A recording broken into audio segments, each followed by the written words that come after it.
Une activité en plein brouillard. Chez cet entrepreneur en rénovation de Chauny, nombre de devis restent actuellement en attente. Le versement des aides à la rénovation soumis au vote du budget de l'État bloque le lancement des travaux. On est à peu près on est autour de 300 000 à 350 000 euros de travaux à l'année. Et aujourd'hui, on a quasiment 300 000 euros de dossiers bloqués. Donc c'est 6 mois, 6-7 mois de boulot qui sont bloqués.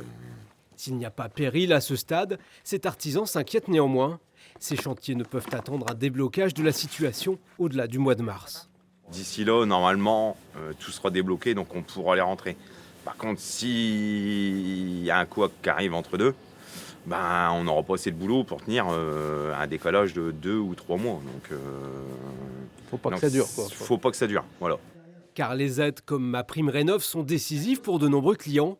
Chez cet artisan de Courmel, elles ne représentent que 15 à 20% de l'activité, mais il faut gérer l'impact pour les clients. On attend. J'en ai encore un l'autre jour, il m'a dit qu'il fallait attendre encore 2 mois. Et le dossier, le devis, il est fait depuis le mois de juin.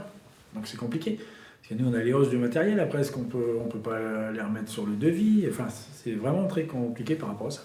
Selon la CAPEB, les travaux subventionnés représenteraient la moitié du chiffre d'affaires de ces 600 entreprises adhérentes dans l'Aisne.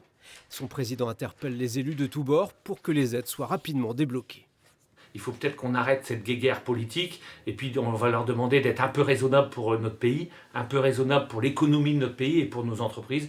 Et derrière, je pense qu'il est inutile de rappeler que si on demande d'être un petit peu raisonnable, c'est aussi pour l'emploi, c'est aussi pour l'apprentissage, c'est aussi pour la pérennité de nos entreprises.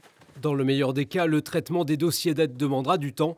Il sera difficile à rattraper par les entreprises.